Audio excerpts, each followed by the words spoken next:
Today, we are going to be going over spreadsheets for real estate investing for beginners.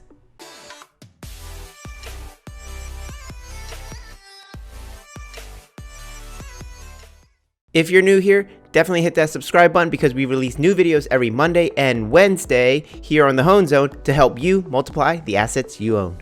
Okay, so why use spreadsheets in real estate investing? I think three main reasons. Number one, it's because you will have your numbers perfect every single time.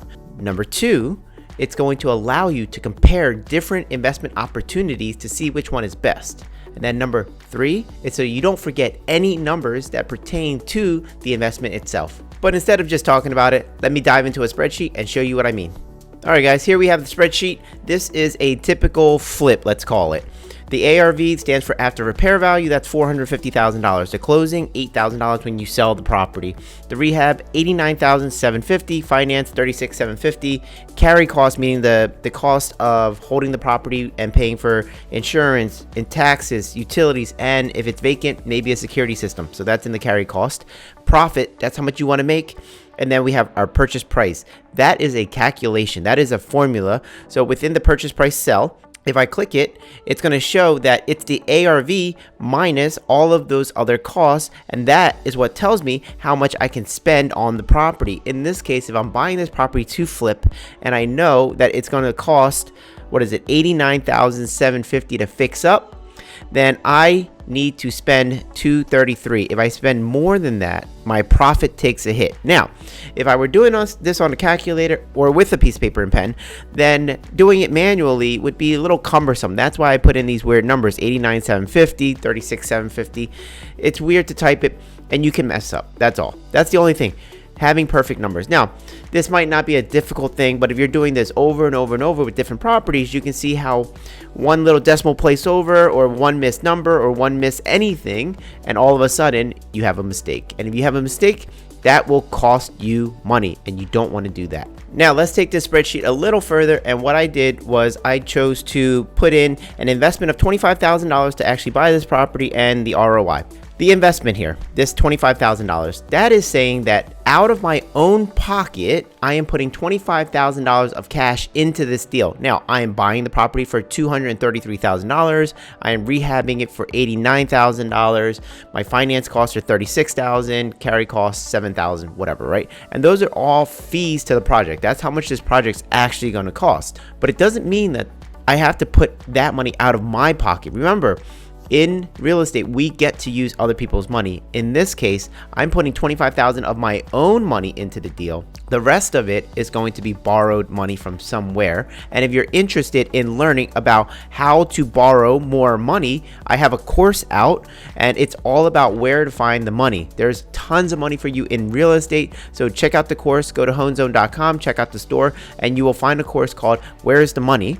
And that course will break it all down. But here, the investment is only $25,000. It allows me to buy the property for $233, rehab it, and all that, right? And so, if I were to make $75,000, that means my ROI is 300% because $25,000 invested, $75,000 returned, 300% ROI.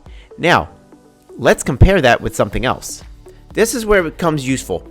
In this, I have two different projects, one that's selling for $450, one that's selling for $500, and the rehab costs are different, the closing costs are different, finance costs are different, everything is different, and everything is more. And because in project B, I want to make more money because it's a bigger project, I put $95,000 here. Now, in project A, I have $25,000 invested of my own cash. In project B, I have $35,000 invested of my own cash. In project B, I am making more money. But which one out of these two is the better investment? Well, it depends on if you care about the ROI. So let me unhide the row. And there you have it. My ROI for project A is 300%. My project B only yields 271%. Now, overall, it's a higher dollar amount at $95,000. It's $20,000 more. But as an ROI, it's actually less. Here, a spreadsheet allows me to easily compare the two, even though every single number is different. Power of a spreadsheet. The third reason that the spreadsheet was powerful, like I was saying in the introduction, was that if you take a look, I have here your ARV, your closing costs, your rehab, your finance, your carry, your profit. There's a bunch of items here, and if you're not careful, you easily forget them. You're like, oh, well, my rehab is 89 and my finance is 36, but you might not count carry costs. You might not factor that into your formula. And if you don't factor that into your formula, then your profit is going to take a hit, because you might have thought that, oh, I'm going to make 75 plus 7. Here's, what is that? 82,000, right? 82,000-ish. So here you might have thought, oh, I'm going to make $82,000 on the deal. And then you realize, oh, I didn't factor in carry costs. So then all of a sudden your $82,000 deal goes down to $75,000 in profit. It's a big deal. It's a big deal because that'll change your ROI. And when you start comparing project A to project B, project C, eventually you're going to make a mistake where you're choosing the wrong project to do because your numbers are off. That's why you want to have the spreadsheet, because it's going to show you all of the different costs that you have to calculate. And by having the spreadsheet, it's like a checklist. It's like a pilot about to take off. They have all the buttons and they're looking at their list and like, okay, do this. Even though they've done it a million times, they still use that checklist. Here, it's just a checklist for you to make sure that you have all your costs accounted for, because if not, it's going to affect your profit. So 3 powerful ways to do a spreadsheet, or why to do a spreadsheet actually. Do you guys use a spreadsheet in your own business? Why or why not? Are you old school? Do you like using pencil and paper? I know a lot of real estate investors who still use pencil and paper. They say, if I can't figure it out on pencil and paper, then I don't want to do the deal. Hey, to each their own. But I think spreadsheets are super powerful, and I think you should be using them. If you would like your own copies of really powerful spreadsheets that I've made and training on how to use those, definitely check out hoanzone.com. Go to the store. There is a spreadsheet course. It's called Great in the Spreadsheets. That course will allow you to learn how to use Excel, numbers, whatever spreadsheet tool you want to use, and how to customize it. Also, like I said, you're going to get your own spreadsheets. I'm going to give you those, and you're going to be able to customize those because you're going to know how.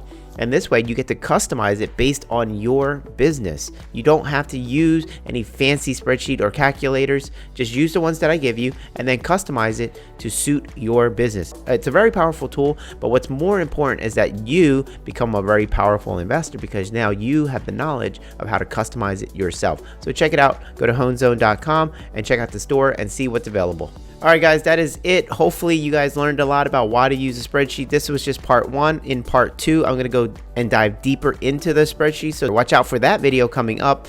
Make sure you like this video if you liked it, and hit that subscribe button so that you are notified for when that next video comes out. All right, guys, I'll see you in the next video. Peace.